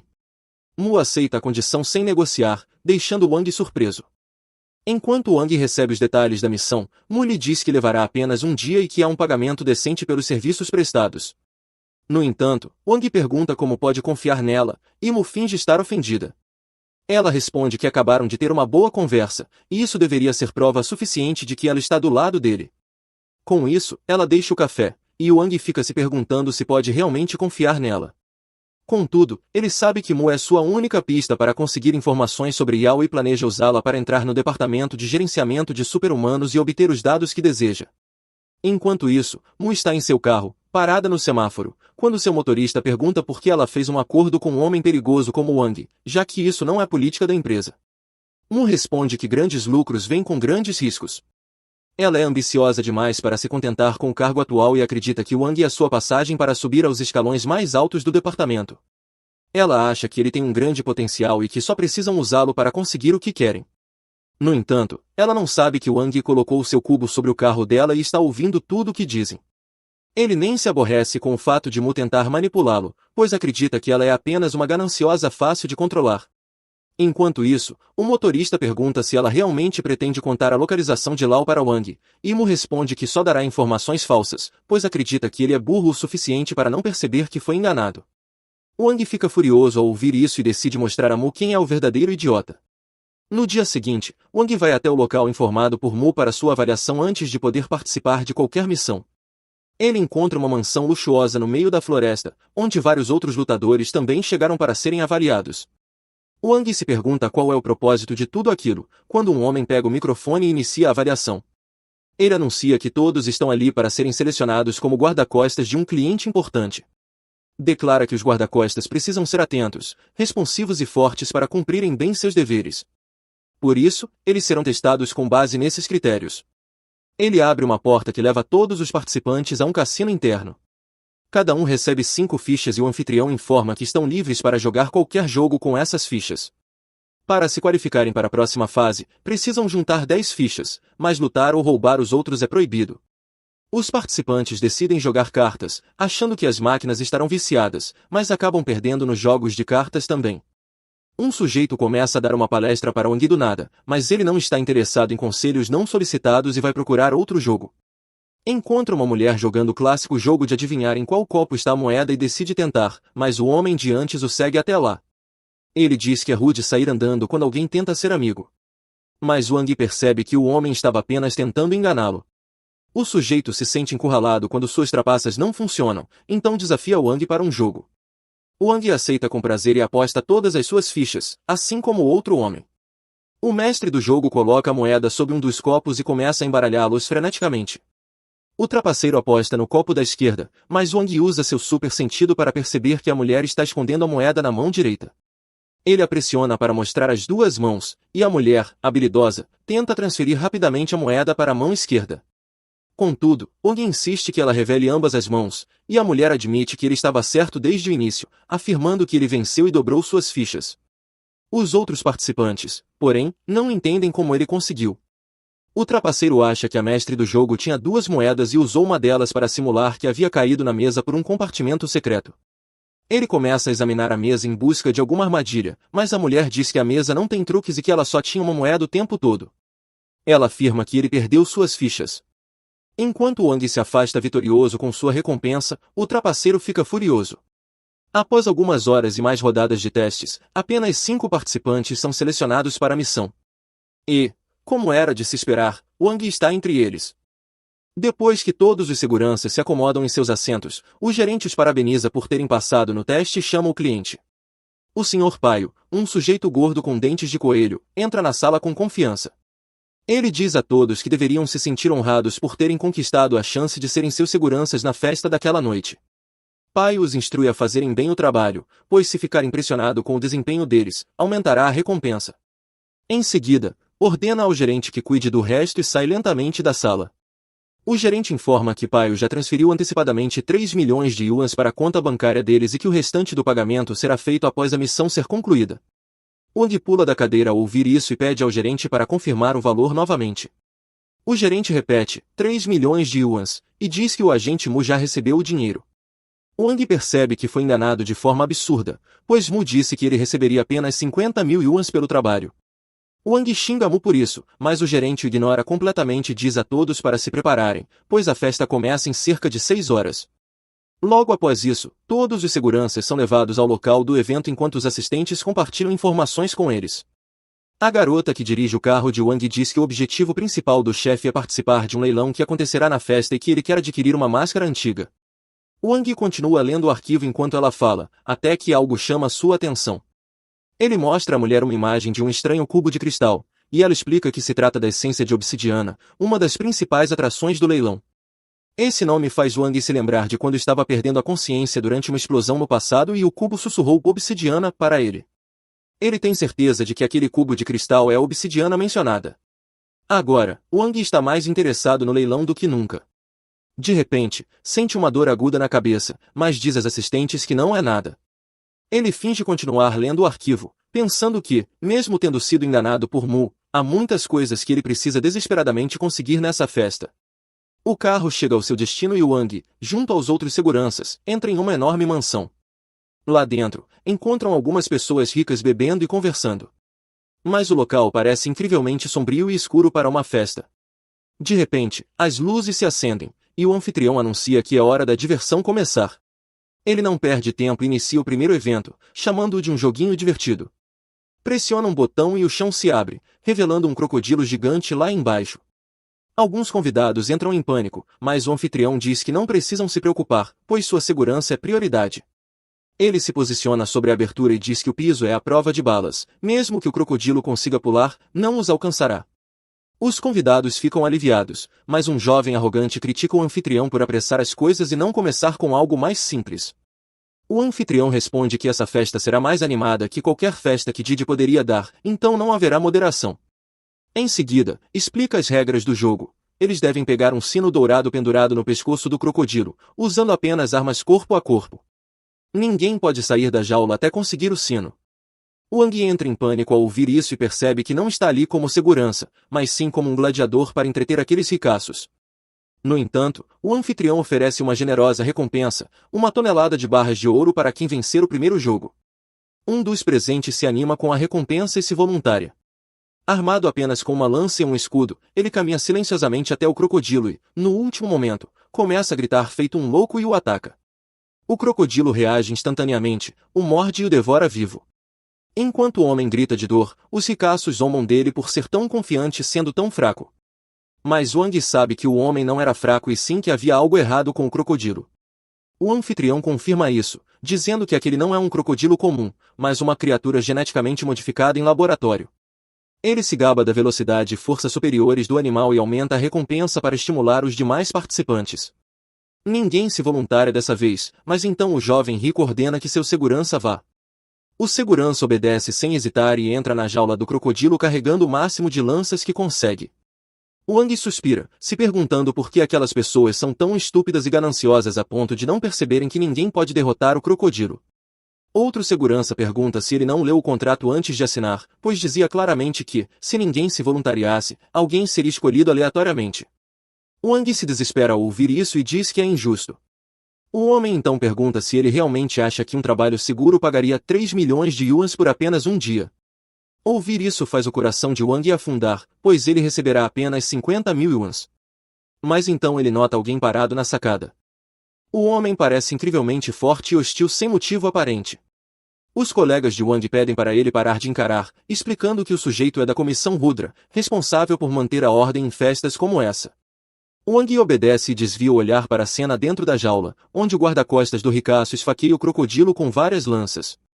Ele usa sua velocidade e vantagem de terreno para sair do alcance do animal e atacá-lo novamente. No entanto, Wang percebe que o crocodilo não sofreu danos reais. E por mais confiante que o homem esteja, ele vai perder. De repente, o homem na jaula salta do alto na tentativa de aplicar um golpe final, mas o crocodilo apenas o atinge com o rabo, transformando-o em polpa com um único golpe. Todos os convidados estremecem de horror ao ver isso, e o ricaço tenta se esconder discretamente. O anfitrião, por outro lado, se diverte com o resultado e aumenta ainda mais a recompensa antes de perguntar se há voluntários.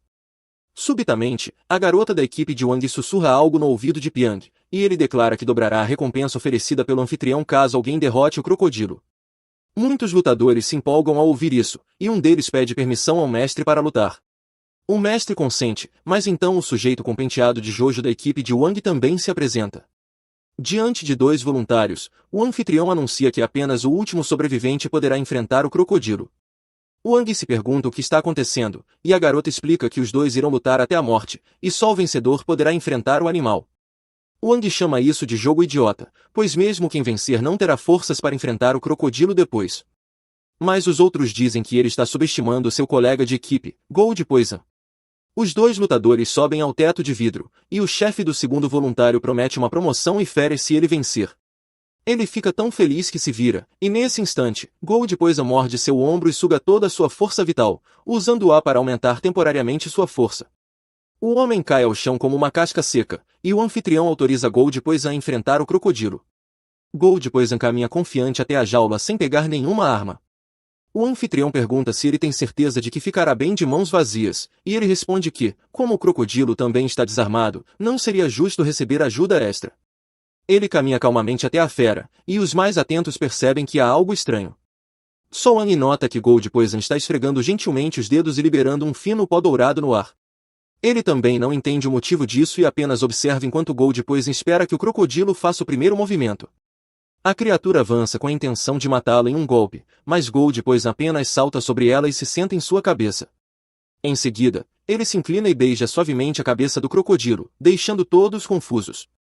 O animal também se acalma, mas Gold Poison então salta e, ao mesmo tempo, a cabeça do crocodilo voa pelos ares. Sangue espirra por todo lado e o sino dourado cai aos pés de Gold Poison. Todos ficam em choque, e Wang percebe que Gold Poison é tão rápido quanto lutadores de nível B, além de ter técnicas bastante misteriosas.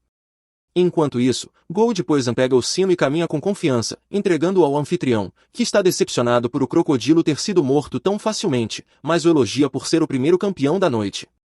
O anfitrião pergunta se ele quer a recompensa agora, mas ele responde que prefere recebê-la secretamente depois, pois quer manter um perfil discreto. Piang está radiante porque um de seus homens venceu o primeiro jogo e ergue um brinde a ele. Os outros ricaços não ficam satisfeitos, e um deles pergunta ao anfitrião se aquilo era o melhor que ele tinha. O anfitrião responde que a diversão está apenas começando e que ainda há mais por vir. Enquanto isso, o cadáver do crocodilo é retirado da jaula e começam os preparativos para trazer uma nova besta. O ricaço comenta que não há nada que veteranos como ele já não tenham visto, mas o anfitrião diz que ele está enganado. Quando a próxima criatura começa a emergir, Wang sente arrepios imediatamente. Ele percebe que há algo perigoso e antinatural, e o anfitrião começa a descrevê-la. Ele declara que sua empresa combinou a natureza selvagem dos felinos com a força dos ursos para criar o Caçador Supremo. A criatura aparece à luz, e o anfitrião a apresenta orgulhosamente como tal, a obra-prima da empresa. Todos começam a entrar em pânico assim que veem o monstro que Dee acabou de libertar. E Dee está realmente orgulhoso de sua criação. Ele então explica que a única fraqueza do monstro é que ele é cruel demais. Ele tem a tendência de matar qualquer ser humano por perto, inclusive o pobre homem cuja função era amarrar um sino no pescoço da criatura. Mas não é como se o Duque se importasse com vidas inocentes. Assim que Tal termina de comer, ele pergunta qual bravo guerreiro quer ser o primeiro a enfrentar o desafio. Wang tem sentido algo estranho ultimamente, como se alguém estivesse tentando causar problemas de propósito, e não é dessa vez. Ele suspeita que há um traidor em sua equipe, mas ainda não sabe quem é. Então decide deixar a situação se desenrolar por mais um tempo. D então exibe mais barras de ouro e anuncia que a recompensa por derrotar Tal será o dobro da oferecida pelo jacaré. Pouco depois, um desafiante se apresenta. O desafiante entra na jaula com uma espada e tenta atingir Tal, mas para sua surpresa, a criatura o ignora completamente e salta em direção ao teto. As pessoas já estavam assustadas ao ver Tal pela primeira vez, mas agora, vendo-o arranhar o vidro supostamente impenetrável, entram em verdadeiro pânico. D tenta assegurar a todos que não há como o vidro se quebrar. Mas então Tal dá uma cabeçada e causa uma rachadura. Nesse ponto, nem D tem mais certeza. Enquanto isso, o desafiante se sente insultado por ter sido ignorado e tenta atacar Tal pelas costas. No entanto, a criatura é rápida demais. Ele erra o golpe, em seguida, Tal aparece atrás dele e, com um único golpe de garra, mata o pobre infeliz.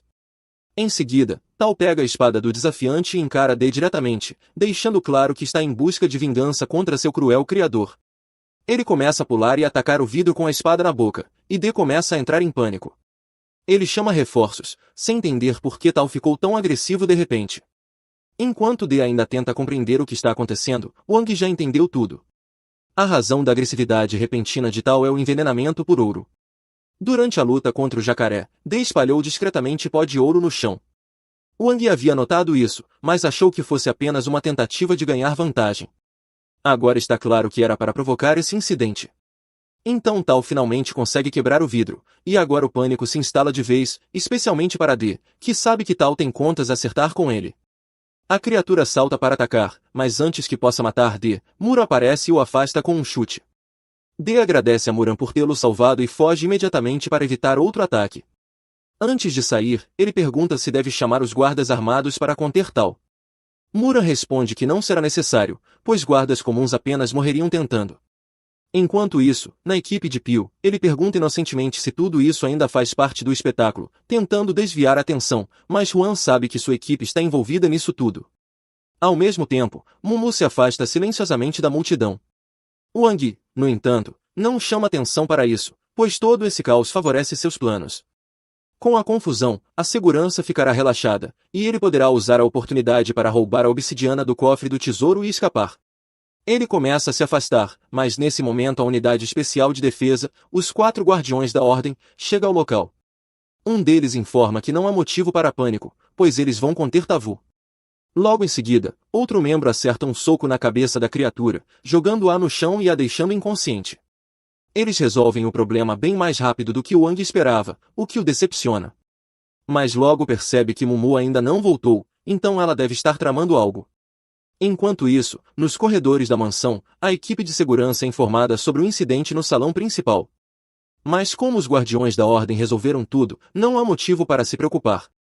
Nesse momento, as luzes se apagam nos corredores. Os guardas não se preocupam muito e assumem que seja apenas uma falha elétrica. Pouco depois, um dos guardas ouve um barulho atrás de si e vai investigar. Enquanto isso, Mumu nocauteia o parceiro dele. Um segundo depois, ela também o nocauteia. Em seguida, ela tranca os 2 guardas em um armário de armazenamento e segue sua missão. Para não ser vista pelas câmeras de segurança, ela aperta um botão que interrompe temporariamente a transmissão, permitindo que passe despercebida. Mumu então desce por um poço de elevador e, ao chegar ao fundo, abre as portas com as próprias mãos. Há um segundo conjunto de portas à frente, que requerem uma leitura biométrica. Ela coloca uma luva com impressões digitais falsas e engana o scanner, ganhando acesso ao cofre do tesouro. No entanto, apesar de todo o cuidado, ela é flagrada por um dos guardiões da ordem. Não há como se explicar, então ela saca sua espada e se prepara para lutar. O guardião também empunha suas lâminas, e os 2 entram em confronto. Mumu tem dificuldade para ganhar terreno contra ele. Em determinado momento, ela quase é atingida, mas consegue se esquivar no último segundo. No entanto, ela perde seu chapéu no processo. Nesse momento, um dos guardas comuns se aproxima sorrateiramente por trás dela, prestes a atirar. Mas Mumu não é descuidada a ponto de ser pega desprevenida por um homem comum com uma arma. Ela chuta a arma da mão dele e o arremessa para longe. Em seguida, percebe outro guarda se aproximando, então ela agarra o corpo inconsciente do primeiro e o lança contra o segundo, derrubando ambos com um chute. Isso deve bastar por enquanto. Mas Mumu estava tão focado em lidar com eles que se esqueceu dos guardiões da ordem. Um deles está prestes a esfaqueá-la pelas costas, quando Wang segura o braço dele no último segundo. No fica surpresa e pergunta o que Wang está fazendo ali, já que ele fazia parte do plano. Mas Wang finge não saber do que ela está falando. Então o guardião da ordem tenta socar Wang, mas ele é muito mais forte. Wang simplesmente agarra o braço dele e o quebra, derrubando-o em seguida. Wang acha absurdo que um guerreiro de nível C tenha pensado que seria uma boa ideia lutar sozinho. Mumu fica ainda mais surpresa ao ver que Wang considera o nível C fraco. Ainda assim, ela quer uma explicação de como ele sabia onde ela estava e por que apareceu. Wang diz apenas que é seu guarda-costas, então faz sentido que a tenha seguido em uma missão perigosa. Ele já havia percebido que Mumu é a verdadeira líder e Pia apenas um rosto de fachada. O que entregou isso foi o fato de Pia estar à frente da formação enquanto Mumu vinha atrás. Mesmo que Pia fosse forte o suficiente para se defender, não faria sentido a chefe ficar na frente do guarda-costas, o que significa que Mumu sempre foi a verdadeira líder. Mumu admite que Wang está certo, mas diz que isso não importa mais, porque a confusão que causaram certamente chamará a atenção. O restante dos guardiões da ordem provavelmente chegará em 2 minutos. Como o tempo é curto, Wang diz que é melhor se apressarem para encontrar o tesouro antes de serem capturados. Mas isso é mais fácil dizer do que fazer. Mumu conseguiu se infiltrar nessa fazenda, mas essa era apenas uma câmara de distração, e ela não faz ideia de onde está a verdadeira. Wang então a interrompe dizendo que tem uma pergunta. Ela parecia muito confiante com seu plano mais cedo. Ele quer saber se ela tem uma estratégia para escapar dali. Mumu confirma. Então Wang propõe um acordo, ele a ajudará a encontrar a câmara do tesouro, e em troca quer fugir com ela. Mumu aceita, mas pergunta como ele pode saber onde está o cofre do tesouro se nunca esteve ali antes. Wang explica que, graças à sua percepção espacial, já consegue sentir a sala que contém todos os tesouros. Nesse momento, ele também sente alguém se aproximando por trás e puxa Mumu para se esconderem atrás de uma parede. Segundos depois, uma rajada de balas é disparada em sua direção, os guardiões da ordem finalmente os alcançaram. Wang sente que o líder está prestes a fazer algo, então coloca seus óculos em preparação. A líder pede a um de seus homens que lhe entregue a granada de luz para desorientar os invasores. Mas, ao arremessá-la, Wang aparece do outro lado da parede e rebate a granada com um taco de beisebol. Isso lhe dá tempo suficiente para agarrar Mumu e fugir. Logo em seguida, porém, eles são cercados novamente pelos guardiões da ordem. Mumu tenta sacar sua espada, mas a líder a impede com um chicote. Quando Wang tenta ajudá-la, o grandalhão o arremessa contra a parede. Enquanto isso, Mumu tenta se defender da líder, mas como está em desvantagem numérica, o Brutamontes a surpreende pelas costas e a joga contra a parede ao lado de Wang. Wang comenta que enfrentar 3 guerreiros de nível B contra apenas 2 não é uma luta justa. Mas a líder não está preocupada com justiça. E diz que não importa o que Wang pense dela, porque ele estará morto em breve. Wang ri e diz que não morrerá sozinho, enquanto solta uma granada no chão. A líder entra em pânico esperando uma explosão, mas a granada era falsa. Wang usou o truque apenas para criar uma distração e fugir com Mumu. Eles finalmente chegam a uma sala trancada, destroem a câmera de segurança para não serem rastreados, mas ainda é apenas questão de tempo até os perseguidores os localizarem de novo. Mumu agradece por ele tê-la salvado, mas pergunta por que ele se deu ao trabalho, já que poderia escapar sozinho. Wang responde que ainda precisa reunir informações sobre Lu e Shiku para encontrar Yao. E, como foi contratado como guarda-costas, não poderia simplesmente deixá-la morrer. De qualquer forma, não podem ficar parados esperando serem encontrados. Então Wang revela que tem um plano. Poucos minutos depois, os guardiões da ordem estão patrulhando os corredores quando Wang aparece diante deles. A líder fica aliviada por não ter que continuar procurando por ele, mas percebe que Mumu não está com ele. Wang diz que a deixou para trás, pois alguém tão fraca só o atrasaria. Todos ficam surpresos que ele tenha feito isso, mas não podem deixar uma intrusa escapar. A líder ordena que um dos integrantes vá atrás de Mumu. Isso era exatamente o que Wang queria. Assim que o terceiro guardião sai, Mumu revela que estava escondida no teto o tempo todo. Ela salta e começa a atacar a líder, mas o Brutamontes tenta surpreendê-la por trás. No entanto, agora a luta é justa, 2 contra 2, e Wang consegue proteger Mumu, socando o gigante contra a parede. Mumu então derruba a líder também. Agora que derrotaram os dois, precisam se apressar antes que o terceiro volte. Wang conduz Mumu até a sala do tesouro e abre um buraco na parede para entrarem. Lá dentro, Mumu encontra o pergaminho que veio buscar e o reivindica imediatamente. Wang diz que ela não precisa se preocupar, pois não está interessado em um pergaminho velho empoeirado. O que ele quer é o Obsidian Key, e assim que o encontra, ambos se preparam para sair. Ele pergunta qual é o plano de fuga, e Mumu explica que há um enorme tubo de drenagem no laboratório de biotecnologia do calabouço. Se conseguirem chegar até lá, devem conseguir sair rastejando. Parece simples, mas por alguma razão Wang tem um mau pressentimento. Ao mesmo tempo, os guardiões da ordem recobram a consciência e se levantam. O mestre deles se aproxima e pergunta o que aconteceu.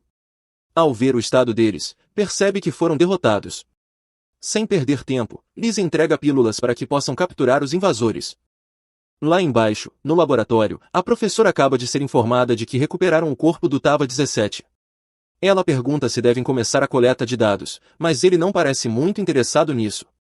Tava foi uma experiência fracassada desde o início, então o professor não vê razão para perder tempo reunindo informações sobre ele. Os únicos sujeitos de teste que ele considera valiosos são os humanos. Ao mesmo tempo, o pessoal de segurança no andar B2 foi informado de que Wang e Mumu estão a caminho. Eles se reúnem em volta do elevador e se preparam para atirar assim que os virem. Enquanto isso, Wang pergunta a Mumu por que estão indo para o andar B2 em vez de descerem direto ao último andar. Mas ela diz que há algo que precisa fazer antes de escaparem. Ela diz a Wang que ele está livre para ir embora sem ela, se quiser, mas Wang é seu guarda-costas, então ele não pode simplesmente deixá-la sozinha ali. Quando se aproximam do B2, Mumu puxa um controle remoto e o usa para interromper o sinal das câmeras de vigilância no elevador, para que os guardas não saibam o que esperar. Ela está bem ciente de que deve haver cerca de uma dúzia de guardas prontos para abrir fogo assim que a porta se abrir, mas está preparada para lidar com isso. Então, ela saca sua espada e avança. No andar superior, os mantenedores da ordem já estão de pé novamente e ligam para os soldados do B2 para saber como está a situação com Wang e Mumu. Mas Mumu já derrotou todos os guardas. Eles não têm muito tempo, então ela diz a Wang para prestar atenção e mostra a ele um mapa do andar. Eles devem seguir para o leste até chegarem a um elevador, que os levará até os esgotos. Wang acha que parece simples, mas Mumu alerta de que esse andar é muito perigoso e que é apenas uma questão de tempo até que os guardas os alcancem. No entanto, Wang não parece muito preocupado e simplesmente começa a andar. Embora Mumu diga que ele está indo na direção errada, os dois seguem pelo andar até que encontram um rastro de sangue que leva a uma porta. Wang começa a ficar um pouco preocupado, mas Mumu apenas coloca sua luva biométrica e destranca a porta para que possam entrar. Wang pergunta se ela tem certeza disso, pois sente que há algo ruim do outro lado. Mas Mumu abre a porta mesmo assim e revela que aquele é o laboratório de pesquisa biogenética do calabouço. Wang pergunta por que ela o trouxe ali, já que achava que estavam indo para os esgotos. Mas Mumu lembra de que ele foi quem disse que queria ficar ao lado dela porque é seu guarda-costas. Ela diz que há algo que precisa investigar ali, mas precisam ser rápidos antes que os guardas os encontrem. Wang pergunta a Mumu se ela sabe que tipo de pesquisa envolve monstros daquele tipo. Então, ela explica que o laboratório D está tentando criar o monstro bioengenheirado mais forte possível. Wang fica surpreso ao saber que armas biológicas estão realmente sendo desenvolvidas ali. Mumu explica que os lunáticos que trabalham ali acreditam que podem transformar vidas para construir as armas vivas definitivas, mas ignoram completamente todos os riscos e perigos envolvidos. No entanto, pelo menos os experimentos ali foram todos realizados em animais. Mas mais profundamente no laboratório é onde o verdadeiro horror acontece. Quando entram no laboratório, veem várias câmaras de contenção com monstros dentro e encontram uma assistente de pesquisa anotando informações sobre um deles. Quando a assistente percebe Wang e Mumu, ela apenas diz calmamente que o professor está em seu escritório. Wang fica confuso e pergunta por que ela não parece surpresa ao ver dois invasores desconhecidos, mas ela e o professor estavam, na verdade, esperando pela chegada de Mumu. A assistente vai informar ao professor que Mumu está ali, então ele pede que ela transfira todos os dados coletados enquanto ele vai falar com ela. Ele dá as boas-vindas a Mumu, mas ela não está ali para conversas inúteis. Ela exige que o professor entregue logo a droga de terapia genética que prometeu, para que ela possa curar seu avô. Ela trouxe o tesouro do cofre como pagamento, exatamente como o professor pediu. Mas antes de entregar, ele precisa provar que a droga realmente funciona. O professor se lembra do acordo que fizeram, mas o problema é que ele não tem a droga. Em vez disso, mostra a Mumu sua pesquisa, que sugere que o corpo humano pode ser enormemente aprimorado com DNA de espécies cruzadas. Ele já conseguiu elevar a taxa de fusão entre espécies até 95% e estava muito próximo de uma descoberta revolucionária. Mas então a organização cortou o financiamento de sua pesquisa. Mumu pergunta por que interrompeu a pesquisa se ela era tão promissora, e o professor diz que foi algo relacionado a direitos humanos ou ética. Mas ele não se importa com nada disso. A única coisa que importa para ele são seus experimentos humanos e alcançar o auge da biologia. Wang fica chocado ao descobrir que o professor está usando humanos como cobaias em seus experimentos. Mas o professor não vê problema nisso. Na verdade, ele chama isso de sacrifício necessário em nome do conhecimento superior. Assim que sua pesquisa for concluída, ele poderá eliminar todos os problemas biológicos, incluindo envelhecimento e doenças. Então, quem se importa se ele usar alguns humanos para conseguir isso? Na verdade, há vários outros cientistas que fazem o mesmo tipo de pesquisa que ele, mas nenhum deles conseguiu alcançar o mesmo nível de resultados. Mumu já está farta do discurso fanático do professor, então o empurra contra o vidro e exige que ele entregue logo a droga que salvará seu avô. No entanto, o professor diz que ainda não tem a droga pronta. Mas, se ela lhe entregar o tesouro, ele poderá garantir o financiamento necessário para continuar suas pesquisas. Com apenas mais alguns experimentos humanos, o professor acreditava que conseguiria produzir a droga que Mumu queria. Mas esse não era o acordo. Mumu começa a espancar o professor. Ela estava disposta a trabalhar com um canalha como ele se isso significasse salvar seu avô. Mas agora ele diz que não pode cumprir sua parte do acordo e ainda assim espera que ela entregue o tesouro. Ela levanta a espada, prestes a matá-lo, mas a assistente do professor aponta uma arma para Mumu e a ameaça, mandando que solte o professor ou levará um tiro. Uma arma não representa grande ameaça para Mumu, mas depois de ouvir a assistente chamá-la de praga insignificante que está no caminho das pesquisas do professor, Mumu solta o professor apenas para poder espancar a assistente. Mumu percebe que foi tola por ter depositado suas esperanças no professor, mas, por sorte, ainda tem outro plano para salvar seu avô, destruir o laboratório ao sair, encerrando as pesquisas do professor. Enquanto diz isso, Wang sente uma energia se acumulando em seu peito e, instantes depois, é puxado para o seu espaço que, Mumu pede ajuda a Wang para destruir o laboratório, mas ao se virar, percebe que ele desapareceu. Sem saber para onde ele foi, ela pensa que ele abandonou para escapar sozinho, e isso a deixa furiosa. Mas isso só significa que ela terá que destruir o laboratório sozinha. Enquanto Mumu se afasta, o professor implora para que ela não faça aquilo, pois aquele laboratório era o trabalho de sua vida e todos os seus experimentos são praticamente como filhos para ele. Mas Mumu não se importa nem um pouco com os sentimentos do professor em relação aos seus experimentos. Enquanto isso, dentro do cubo de Wang, ele descobre que o sistema finalmente voltou a funcionar. Ele terminou de absorver a essência de obsidiana, o que lhe deu energia suficiente para se reiniciar. Wang fica feliz em ouvir a voz do sistema novamente. O sistema informa que a energia da obsidiana também atualizou a habilidade de Wang. O espaço de armazenamento do cubo aumentou para 5 metros e ele agora pode se teletransportar 2 vezes mais longe do que antes. Além disso, ele desbloqueou uma nova habilidade chamada Concessão Divina, que permite compartilhar temporariamente seus poderes, incluindo o teletransporte, com outra pessoa. De volta à instalação, Mumu libera todos os experimentos criados pelo professor, esperando que eles causem uma destruição em massa no local. E o plano funciona muito bem, pois os guardiões da ordem são atacados por alguns dos morcegos mutantes. A líder ordena que Zuz resolva a situação, já que os soldados claramente não conseguem lidar com os bichos. Zuz usa seus poderes de fogo para reduzir os morcegos a cinzas. A líder reconhece aqueles morcegos como sendo do laboratório do professor, mas não faz ideia de como eles escaparam de suas jaulas. Nesse momento, Shimon sente um nível de energia normal vindo de dentro da fábrica. A líder avisa todos para terem cuidado. No entanto, Juju acha que não há com o que se preocupar, já que está confiante de que pode derrotar qualquer monstro que aparecer. Ele se oferece para ir na frente, mas segundos depois, um lagarto gigante cai do teto e o ataca. Antes mesmo que ele possa usar seus poderes de fogo, Juju tem a garganta arrancada e seu corpo é destroçado. A líder fica horrorizada ao ver seu amigo ser brutalmente assassinado. Ela ordena que os soldados atirem no lagarto, mas sua pele é tão resistente que as balas não causam muito dano. O lagarto ataca outro soldado, mas antes de conseguir arrancar seu rosto, a líder o prende com seu chicote.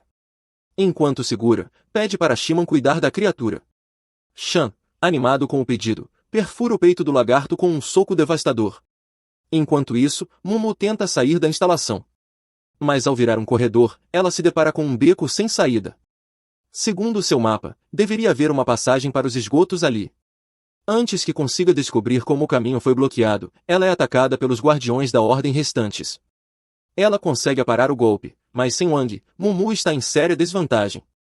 A líder pergunta se ela tem alguma última palavra antes de morrer, mas Mumu apenas se cala e prepara sua espada. A líder ataca primeiro, e Mumu faz o possível para contra-atacar, mas eventualmente é presa pelo chicote da líder. O chicote tem um efeito paralisante, e agora Mumu não consegue mais se mover.